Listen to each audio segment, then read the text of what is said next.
Hi, and welcome to another episode of Kuntarkis. My name is Michael Yon, and this is The Ghost of the Vatican. So, take it away, Kuntarkis. Thank you, Michael. This is a very special story for all of you, the readers or the listeners, to enjoy.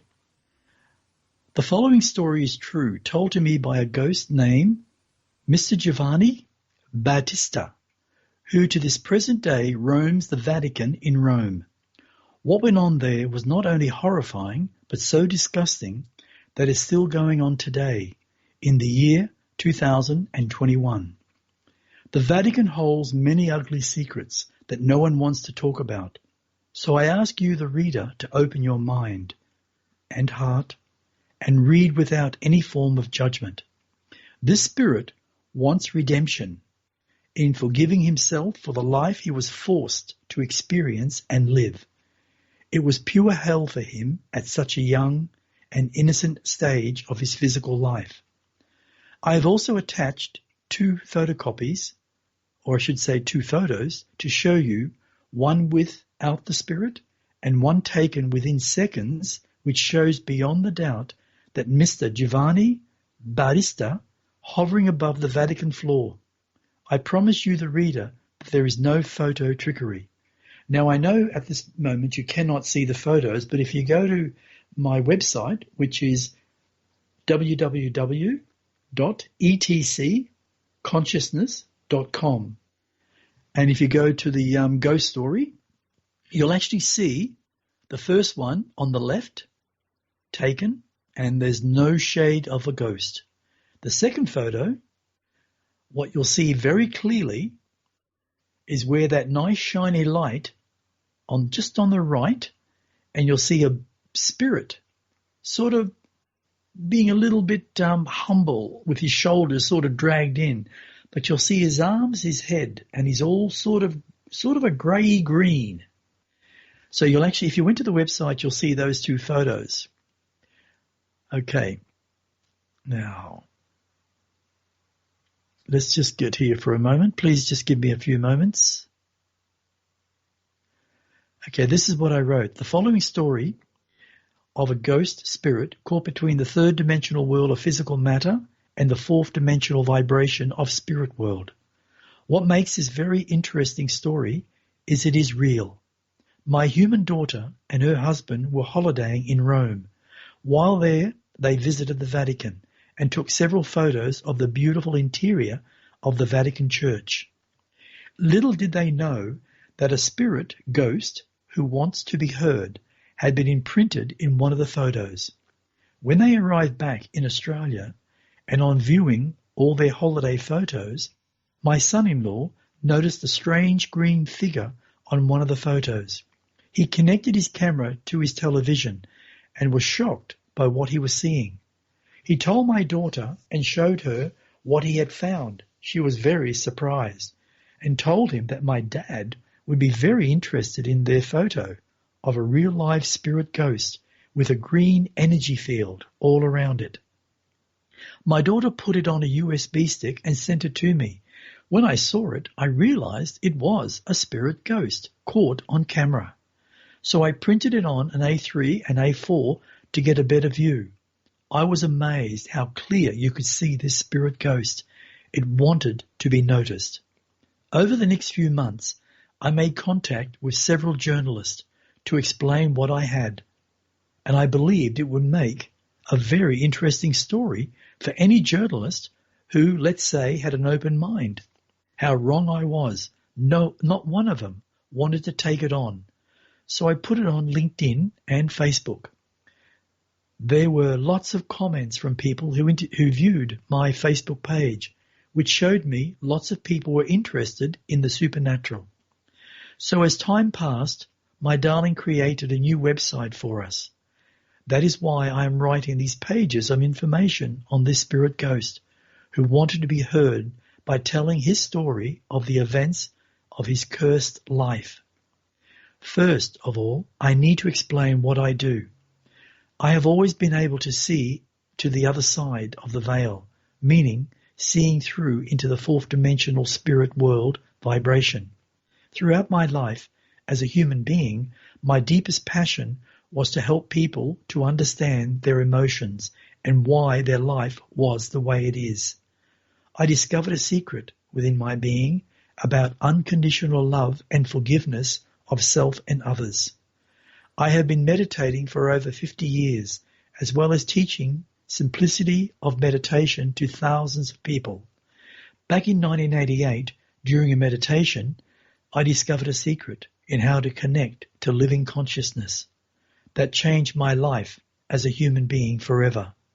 To explain this in depth would take a very long time, so I will explain it in this way.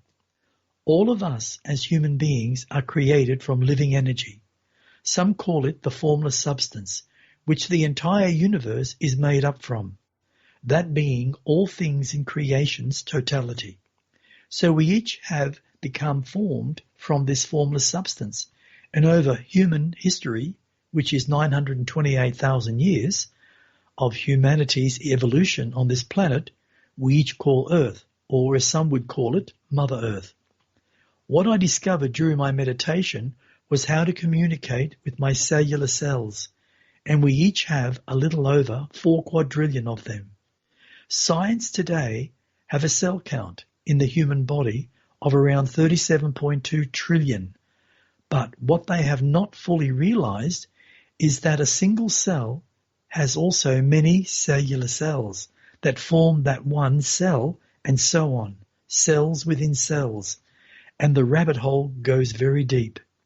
Meditation is one of the most powerful ways of connecting with your inner self or your inner being. I discovered through perseverance by using my greatest gift called imagination, coupled with my thoughts, is the way all things were created in the beginning, then manifested into the physical reality. So look at it this way. If you, as an individual, concentrate on a thought by seeing it in your imagination, and you keep thinking on that same thought over and over again, and most of all believe in yourself beyond all doubt, it will be manifested into your life, your existence. And depending on the type of thoughts you have, your reality can be positive or negative. The power of manifestation is literally in your own hands. So that being explained brings me back to our friend, Spirit Ghost. Then we must ask ourselves the question, who is the Spirit? Why is he hanging around the Vatican? How long has he been in spirit world? The questions can go on forever, but let's start with his name. Because half of my work is within spirit world, helping those who are in pain, confused in not knowing if they are dead or alive.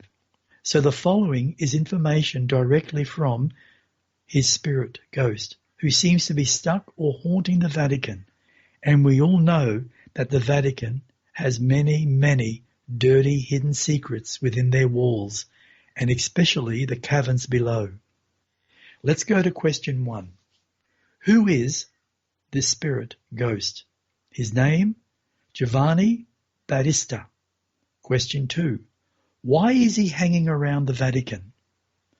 After many human months, I made connection with Mr. Giovanni Battista, not only through meditation, but in my time of sleep, and I connected directly to his energy field.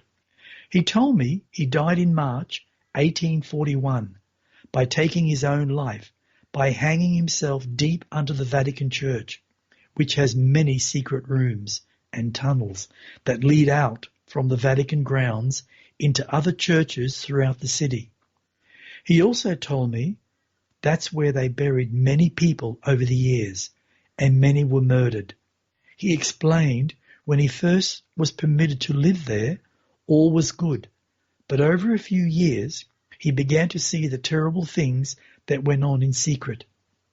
He said even his own life was under threat because he has seen too much. He was never permitted to leave the Vatican grounds, and it began to feel like he was in a prison. He told me he entered the Vatican at an age of 16.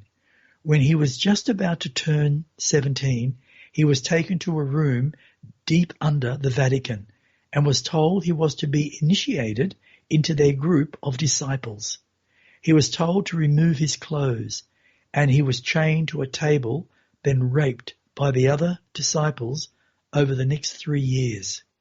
He entered a dark world for the next 22 years, constantly pushing himself by whipping his whole body until he bled, screaming in pain.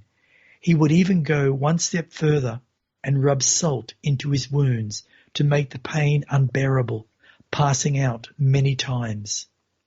He explained to me how he would hide in the deepest, darkest tunnels, so when some of the disciples were looking for him, they could never find him, and he felt safe. He also explained the reason why the tunnels were built under the Vatican, so the disciples could make their escape from any attacking army if they were being overrun. Giovanni would take food and storing it down there and hide for days at a time. His eyesight became quite poor due to the lack of light. He explained they would threaten him and even bully him to the point he made a conscious decision to hang himself, as he could no longer tolerate the mental, emotional, and physical abuse. Giovanni told me that many of his disciples at the Vatican at that time were homosexuals, and some were very cruel to the point of madness. He was very scared. That's why he hung himself and hangs around the Vatican to this very day. Giovanni also expressed that he has, over the many years of being in the Vatican, witnessed many things that would put the whole Vatican's way of life to complete shame if the people found out. His own words said this: "The Vatican from the beginning has records hidden of all that has happened behind the Vatican walls. He wants the world to know the truth about the Vatican, and the ones that control everything are not what they seem to be. Evil lurks within the very foundations and has for several hundred years, even long before he entered the Vatican." Question 3. How long has Giovanni Battista been in spirit world? I asked Giovanni how long he has been in the spirit world. His answer was since his death was in 1841 and up to this present time in human history, being 2016 minus 1841 would equal 175 years. To him, it's like yesterday, since there is no time in spirit world, and sadly, he has relived his pain, his death, thousands of times. That's what happens when some human beings die in tragic circumstances. Since I have got to know Giovanni, we have spoken many times about his life as a human being and his existence as a spirit being. It took quite a while for him to understand his death experience, but I have made a considerable breakthrough with his spirit ghost by giving him the understanding of unconditional love and forgiveness to help release his essence from his self-inflicted pain and misery. By forgiveness of his perpetrators, through learning to forgive them, and especially himself, he could move on as a being of light. Giovanni has decided to let go and forgive, but to stay at the Vatican by trying to help others that are self-locked within the Vatican walls, tormented to their very own self-created pain. There is so much more that can be expressed, but Giovanni Battista feels that he has expressed, or what he has expressed will do at this time, but has asked me if I would speak again with him if he decides to express more. Naturally, I assured him I would. So I say to the readers, believe whatever you wish, but remember this: just because you can't see something with your human eyes does not mean it doesn't exist in another dimension or vibration. We as human beings are limited by our upbringing, meaning our parents, our schools of learning, our society to be or act in a certain manner. It's only when we are brave enough to step aside or outside of our comfort zone and truly learn to use our greatest gift, imagination, can we each begin our personal journey of self-realization and awakening our true potential as a true human being, not just a human animal. So take another look at the photo and look with open eyes and mind. There is another world vibrating within our third dimensional world of physical matter. We are not alone. That I can promise you. We as human beings are so much more than merely physical. We each have over 4 quadrillion cells of living consciousness, and each cell vibrates at a specific frequency to the others, and all working in perfect harmony and balance. It is us who creates disharmony with our own human body. Look to what we consume. That's the problem. An emotional, unbalanced human feed their body with junk food. The outcome is disease, just like smokers, suppressing their emotions so they don't have to be personally responsible. Just like alcoholics and drug addicts, feeding their negative emotions. The outcome is an early death. We all need to understand our negative experiences always end up creating negative emotions. Human life was never meant to be a struggle. We need to learn from our emotional experiences, then to let them go and allow them to become just a memory, neither negative or positive. Then learn to become feeling beings, living in the moment, aware of who we truly are, simply living energy in the making of becoming living consciousness. That is real life. Wow, Kuntarkis, thank you so much. One of the things you just said there was human life wasn't meant to be a struggle. It wasn't, was it? No. Excuse me. One of the reasons why it's become a struggle is when we grow with self-awareness and we have the ability to go back to see some of our past lives and what we've created because of fear through our experiences, we then learn to harmonize our present existence in a much more pleasant way so we can grow as a human being. But at the present moment, with what our government has done to us, there is no growth. What we do have at the moment is anguish, stress, and death. And that's the truth. So I wanted to ask you about I'm sure people will be interested in knowing what was the process like for you when you were connecting with Giovanni? Did you go to bed and fall asleep, and then in the spirit world you would meet up with him? What was the process? Actually, no. It was a very different process. What I do sometimes, Michael, is I sit down on my bottom and I spread my legs right out to do a stretch, and I just go forward and I work it until I get my chest just to touch the ground. And I do that for probably 5, maybe even 10 minutes sometimes, back and forth. And what that does, it literally relaxes my entire body. And at the same time, I talk to myself. I say, I am in perfect balance. I am in perfect balance. I am in perfect balance. I am here not for myself. I am here now for the spirit of the Vatican. I am here for the spirit of the Vatican. And because I didn't know his name at that time.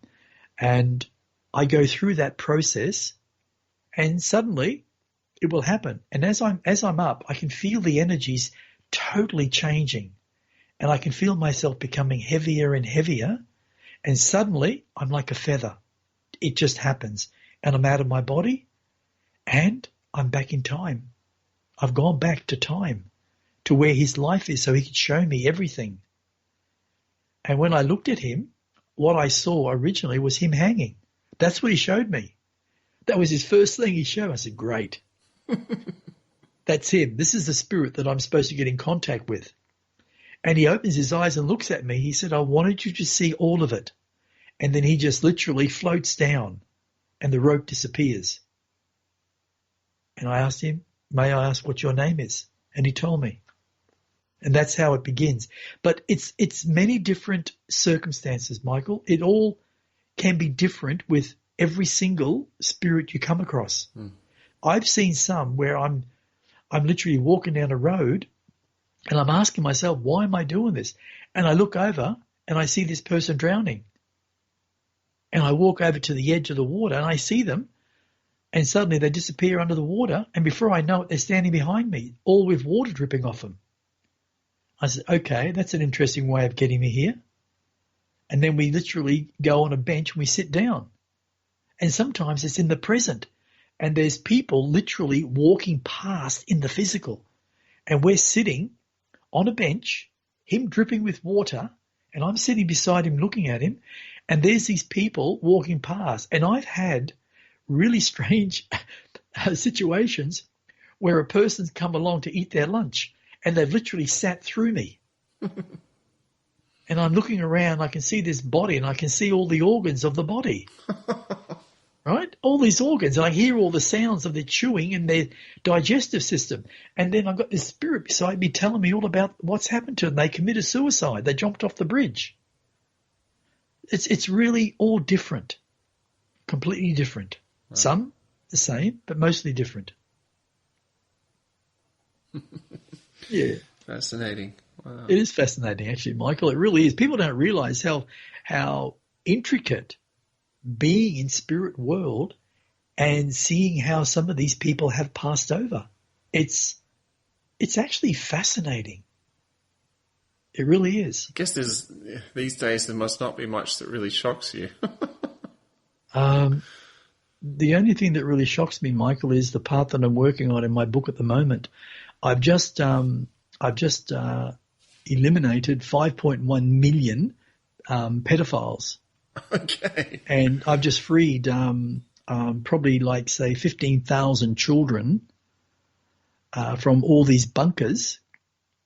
And they're all now on the White House grounds. And my double that I created this massive hospital and also a food place for them to go with blankets and everything, because there's very young children right through to young adults and young women and young men. And I've just actually as mystical man just freed all these children from this one massive bunker and discovered this machine that is an interdimensional time travel machine where they can literally suddenly walk through this thing, this tunnel type thing, and they can end up in a park where children are playing, and they grab a child within moments and walk and disappear back through the interdimensional travel, the machine, and end up in this bunker. And that's how they've been grabbing children. This is what I've created. This is what you've created in the book, The Dream Assassin Volume 2. Yeah, and that's right. And now he's taken all the children, saved all them, but he's got all these, which they're all pedophiles and perverted sickos. He's now taken 100,000 of these ones into this actual dome that he created in the desert. The dome can hold 20 million in one go. Because the space is greater on the inside than the outside? That's right. It's massive. Absolutely massive. The walls are like 300 feet high. And they shape in. And there's a massive opening at the top. And how I did it is just incredible. If somebody picked that up and a director saw how to create the special effects, would just blow the audience's minds with these creatures that I created. It's just incredible. Wow. Yes. Wow. Well, Kuntarkis, is there anything else you wanted to share with final thoughts as it relates to Giovanni? Well, not so much with Giovanni, but just to say, look, if you've read this or you've heard it and you want to actually check out the spirit, please go to etcconsciousness.com and go to the spirit page, and you'll see both up there. My wife has actually put up also the many photos of the actual Alkimos, the ship, and it's really interesting about that too. But it's also got Giovanni, and it's got two photos, one on the left without him and one on the right with him, and it's as clear as day. And I've actually blown them right up to about an A3, and it's just amazing to actually see this spirit just floating. And as I said, he was looking for redemption because he never did what they did to him. He refused. And that's why they wanted to murder him and bury him deep down in these tunnels, because there's lots of them. So all I'm going to say is, if you want to talk to spirit and if you believe in spirit and you're not so-called afraid of them, because there's no reason to be afraid. They're just trying to communicate. That's what it's all about. Just when you get that feeling that there's something around you, or you can feel someone, or you feel like someone's talking to you, but nobody else can hear it, just in your mind say, I hear you. What's your name? Ask questions. Say, I want to communicate. And you'd be surprised, because that's all they need. That's all they want, is communication. Not fear. There's some that are really mischievous and really evil. I can guarantee that. But if that's the case, you get rid of them very quickly with the light. Just feel the light from your heart. Feel it emanating out of your heart throughout your entire being, and burst out and just say, I burn all the negative entities right now, never to return. If you talk like that, and if you put gumption into what you're expressing, the light works. That's why healers use the light. It works. And the more you come from the heart, the more it will work in a higher form. That's all. Thank you, Michael. Thank you, Kuntarkis, for all that you've shared. This concludes another episode of Kuntarkis. If you'd like to know more about Kuntarkis, he has a website, etcconsciousness.com. Also, we have a Facebook page for Kuntarkis. And on the website, you can find out more about his books. And also, if you'd like to contact us for any reason, including a consultation with Kuntarkis, then simply email kuntarkis@gmail.com. That's it for now. Thanks so much for listening. My name is Michael Yon, and stay tuned for more.